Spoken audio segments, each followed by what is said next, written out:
प्रिय दर्शकों, सभी ज्योतिष प्रेमियों को मेरा राधे राधे। आज जो मैंने कल की क्लास में मैंने तारा सिद्धांत बताया था, उसी का थोड़ा सा डिटेल में और मैं बताने की कोशिश करूंगा। तारा सिद्धांत और अधिक कैसे काम करता है। जैसे कोई एक माँ होता है, हिंदी माँ यहाँ पे लेने हैं, उसके दो पक्ष होते हैं, एक कृष्ण पक्ष होता है, एक शुक्ल पक्ष होता है।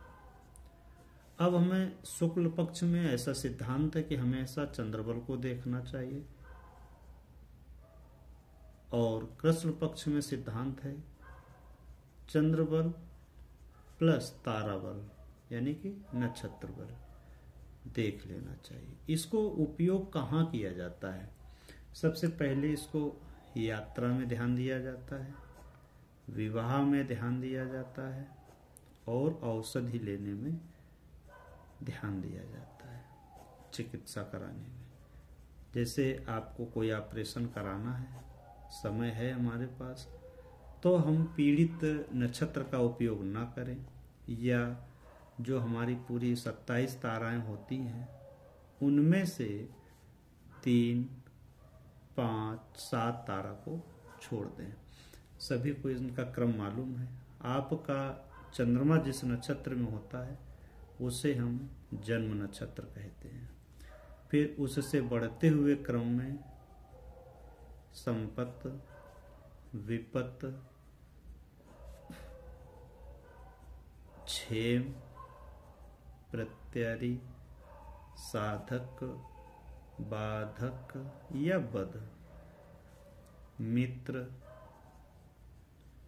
एवं अतिमित्र, इस तरह से इनका एक क्रम होता है। अर्थात कहने का मतलब जो इनकी संज्ञा है, यानी कि जो इनका नाम दिया गया है वैसा ही इनका काम है। ठीक। एक और जैसे विपत्त का काम क्या है? संकट, विपत्ति। क्षेम का कल्याण, प्रत्यारी का कष्ट, साधक का सहयोगी, बाधक या बद का बैरियर, काम में रुकावट, मित्र सभी जानते हैं, अतिमित्र, उत्तम। जन्म नक्षत्र। अब इनका विशेषता क्या होती है? जैसे अगर आपका जन्म नक्षत्र पीड़ित है, क्या जन्म नक्षत्र पीड़ित है, तो आपको मृत्यु भय बना रहेगा। क्या बना रहेगा? मृत्यु भय। संपत्त नक्षत्र पीड़ित है तो धन का कष्ट होगा, धन की समस्या होगी। और बाकी 3, 5, 7 अशुभ ताराएं होती हैं। इसमें आप सभी को पता है कि इन 3 ताराओं को अशुभ माना जाता है। जन्म नक्षत्र से जो तीसरे पड़ेगा, 5वें पड़ेगा, 7वें पड़ेगा।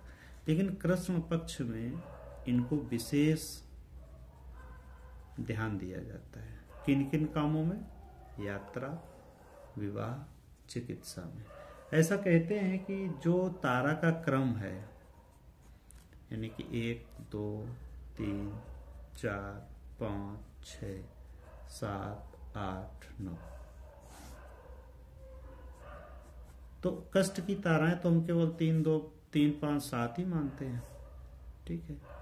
लेकिन इनमें भी अगर कोई नक्षत्र पीड़ित है, पिछली क्लास में बताया था कि नक्षत्र पीड़ित कैसे होता है, तो उसमें से अगर मान लेते हैं पीड़ित नक्षत्र में आपका विवाह होता है,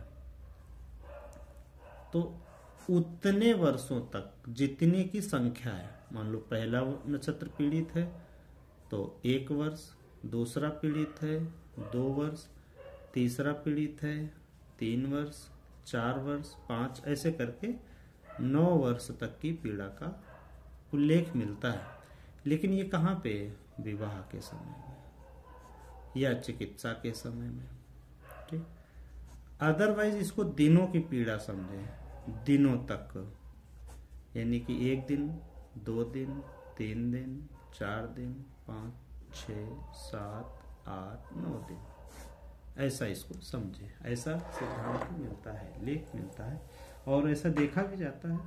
ठीक है, इसको और समझने के लिए अगर हम उस तारा को समझते हैं, पिछली क्लास में हमने बताया था कि नक्षत्र पीड़ित कहाँ से होता है। अब इसी में हमने एक नक्षत्र संज्ञा और बताई थी आपको कि अगर आपका जो हमने इसमें आपको बताया था नक्षत्र जन्म नक्षत्र से 10वां नक्षत्र पीड़ित है तो कार्य का हो, क्योंकि जन्म नक्षत्र से एक नक्षत्र के माध्यम से कार्य निकालने की विधि होती है। मैं थोड़ा सा बता दे रहा हूं। सबसे पहले जन्म नक्षत्र से 10वां नक्षत्र देखें, फिर लग्न जहां से हो वहां से 10वां नक्षत्र देखें, इसके बाद सूर्य जहां पे हो वहां से, यानी कि जिस नक्षत्र में हो जन्म के समय में, चंद्रमा जिस नक्षत्र में हो वहां से 10वां नक्षत्र जो भी आए, लग्न हमारी जिस नक्षत्र की हो वहां से 10वां नक्षत्र जो आए, सूर्य हमारा जिस नक्षत्र में हो वहां से 10वां नक्षत्र जो आए, मनुष्य उन्हीं कामों को करने में कंफर्ट महसूस करता है या उन्हीं कामों को करता है। एक ये सूत्र होता है और बहुत जगह पे ऐसा देखा जाता है, मिलता भी ऐसा सटीक मिलता है। आपका जो तीनों में से जो बली होगा, या कई बार तीनों कामों में लिप्त मिलता है। एक आदमी को देखा होगा कि 3-3 4-4 तरह के काम करता रहता है और किसी एक काम में मास्टर नहीं हो पाता, करता रहता है, तो उसके तीनों नक्षत्रों का योग मिलता है। कुछ लोग एक काम करते हैं तो उनका जन्म से लग्न से 10वां नक्षत्र कई बार जगह से मिलता होगा 10वां नक्षत्र। जैसे और दूसरा सिद्धांत होता है सूर्य का 10म और द्वितीय भाव से संबंध जिस राशि से होगा उससे जुड़ा हुआ काम करेगा। वो खैर काम के सिद्धांत में आता है, काम जातक का जॉब कैसे निकाला जाए उस सिद्धांत में आता है। तो यहाँ पे जो हम बताना चाह रहे हैं, अगर जातक का जन्म से यानी कि चंद्रमा के नक्षत्र से 10वां नक्षत्र पीड़ित है तो उसको कार्य में बाधा आएगी। जन्म नक्षत्र से आपका 16वां नक्षत्र को मैंने बताया था, इसको संघातिक कहते हैं, संघातिक नक्षत्र होता है। संघातिक नक्षत्र जब हमारा पीड़ित होता है तो मनुष्य को बड़ी हानि होती है, बड़ी हानि का सामना करना पड़ता है। ठीक, इसके बाद जन्म नक्षत्र से 18वां नक्षत्र अगर पीड़ित होता है तो उसको सामुदायिक इसको बोलते हैं, 18वें नक्षत्र को सामुदायिक बोलते हैं। आपको बताया था सामुदायिक का मतलब होता है कम्युनिटी की तरफ से, यानी कि आपने देखा होगा कुछ लोगों का बहिष्कार हो जाता है समाज से, या वो समाज छोड़ के दूसरी समाज में मिल जाते हैं, धर्म परिवर्तन कर देते हैं, इस तरह से कुछ काम होते हैं तो सामुदायिक नुकसान होता है। जन्म नक्षत्र से 19वां नक्षत्र अगर पीड़ित होता है तो आधान उसको कहते हैं, उसकी संज्ञा दी गई। आधान का अर्थ होता है प्रवास, यानी कि वो अपना जन्म स्थान छोड़ देते हैं, गुस्से में चले जाते हैं, अपने भूमि पर वापस नहीं लौट कर आते, तो उनका जन्म नक्षत्र से 19वां नक्षत्र पीड़ित हो रहा होगा। उस समय वो ऐसा विचार करते हैं। और भी ग्रहों का है, जैसे शनि की कंटक चल रही हो, 7.5 चल रही हो और उसी समय उनका 19वां नक्षत्र, जन्म से 19वां नक्षत्र पीड़ित हो। पीड़ित किन से होता है वो मैंने पिछली क्लास में बताया था। रेट्रोग्रेड मंगल हो, शनि का गोचर हो उस नक्षत्र में, राहु का गोचर हो, केतु का गोचर हो और उस नक्षत्र में ग्रहण पड़ा हो, उस नक्षत्र में उल्का का टकराव हुआ हो, ऐसे करके कई, और सूर्य जिस नक्षत्र में हो वो नक्षत्र पीड़ित माने जाते हैं।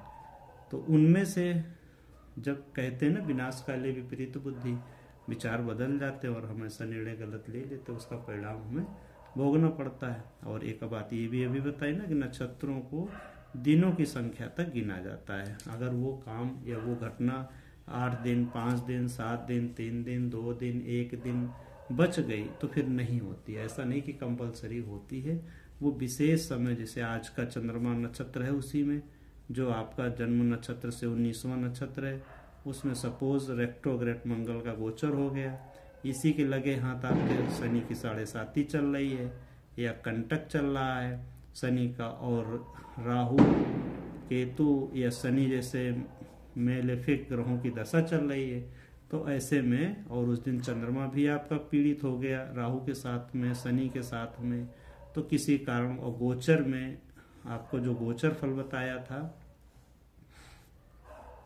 चंद्रमा का गोचर फल, अगर आपका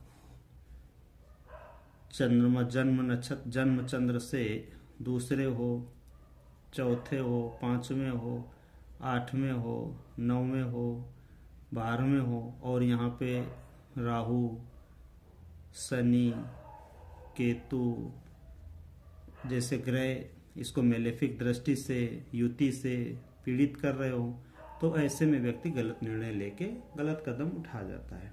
ठीक है, अब हमारा आता है 19वां हो गया, 22वां नक्षत्र होता है जिसको हम बोलते हैं वैनाशिक नक्षत्र। वैनाशिक नक्षत्र का अर्थ होता है शरीर का विनाश होना। वैनाशिक का अर्थ हुआ शरीर का विनाश होना, जैसे डेथ के बाद पोस्टमार्टम होता है, या दुर्घटना में शरीर छितर बितर हो जाता है, कट छट जाता है, या उसका मर्डर हो जाता है। ऐसी स्थिति में वैनाशिक नक्षत्र उसका पीड़ित होता है। लेकिन ये सारी कंडीशन उसमें फॉलो होंगी तभी, अन्यथा ऐसा नहीं कि आपका जन्म नक्षत्र में राहु मंगल का गोचर हो रहा तो आपके साथ ये घटना हो जाए, नहीं। जब बहुत सारी घटनाओं का कॉम्बिनेशन बन रहा होगा तभी ये घटना होगी। किसी एक सूत्र के माध्यम से घटना कभी भी ऐसी नहीं होती है। ठीक है, अब इसमें हम ये देखते हैं कि इनके रेमेडी क्या होती है। मान लो आपका जो नक्षत्र एक देखा जाता है तो उसमें एक चीज और भी देखते हैं, तारा बलम न संग्रहम विरोधे तो निशा करे, ना ही धार्यते वल्ली निपंतम महाद्रुदम। अर्थात कहने का मतलब है कि तारा बल को इतना अधिक ध्यान न देके निशा बल यानी कि चंद्रमा के बल को हमेशा ध्यान देना चाहिए। जैसे चंद्रमा का गोचर यहाँ पे अच्छा होता है, यहाँ अच्छा होता है, यहाँ अच्छा होता है, यहाँ अच्छा होता है, यहाँ अच्छा होता है, इतने भावों में चंद्रमा का। और पिछली क्लास में बताया था कि चंद्रमा अगर गुरु शुक्र जैसे ग्रहों के केंद्र त्रिकोण में है, युति में है, दृष्टि में है, तो चंद्रमा सुफल करेगा काम। बाई द वे मान लेते हैं चंद्रमा यहाँ पे वृश्चिक राशि में है, लेकिन गुरु के द्वारा कहीं पे भी, यहीं पे मान लेते गुरु बैठे हैं, गुरु के द्वारा सप्तम दृष्टि से देखा जा रहा है, तो चंद्रमा पीड़ित तो है, मेलेफिक है, लेकिन इतना नुकसानदायक नहीं है। अब केवल यहाँ पे नीच का भी है, चंद्रमा यहाँ बैठा है और यहाँ से राहु की पूरी दृष्टि पड़ रही है और यहाँ से मंगल की भी दृष्टि पड़ रही है, तो इसे ज्यादा मेलेफिक कहेंगे। मान लो यहाँ पे राहु नहीं है, शनि है, ठीक है, केवल शनि देख रहे हैं और यहाँ से केतु या मंगल या राहु देख रहे हैं, तो ये पीड़ित माना जाएगा। एक तो स्वयं नीच का हुआ और 2-3 ग्रहों के द्वारा मेलेफिक प्रभाव पड़ा। तो अब यहाँ पे मान लो आपका तारा बल अच्छा भी है ना, दूसरा है, और दो संपत है, ठीक है, 4 है, 6 है, 8 है ना, 8, 9 है, यानी कि जितनी शुभ ताराएं हैं, अगर उन ताराओं के दिनों में भी अगर चंद्रमा पीड़ित है और कृष्ण पक्ष है, तो आपके लिए कितना भी तारा बल अच्छा हो काम नहीं करेगा। केवल इतना ना देखें कि पता चले कि चंद्रमा नीच का है, राहु केतु मंगल से युति दृष्टि संबंध केंद्र त्रिकोण का संबंध बना रहा है, और उस दिन आपका तारा बल हम सपोज मान लेते हैं संपत में है, 6 में है, साधक में है, मित्र में है, अति मित्र है, तो आपने समझा कि ये उत्तम रिजल्ट ही देगा, ऐसा नहीं, उत्तम परिणाम नहीं दे पाएगा। ठीक है, अब इनके उपाय क्या है, पिछली क्लास में बताया था कि अगर विपत्त तारा है तो गुड़ का दान करते हैं, और प्रत्यारी तारा है तो नमक का दान करते हैं, और आपका 7वां है तो तिल का या तिल के साथ दक्षिणा का भी दान करते हैं। इस तरह से हम तारा बल को, तारा सिद्धांत को समझते हैं।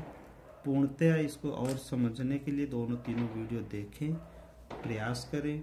एक सूत्र इसमें और रह गया है, वो अभी मैं नहीं बताने की कोशिश करूँगा, लेकिन हाँ नेक्स्ट क्लास में हम नक्षत्र से कार्य कैसे निकाला जाता है, जातक जीवन में क्या कार्य कर रहा होगा वो नक्षत्र से कैसे निकाला जाता है, इस विषय का वीडियो देने की कोशिश करेंगे। आज का यहीं तक रखते हैं, आप लोग इसको देखें समझें।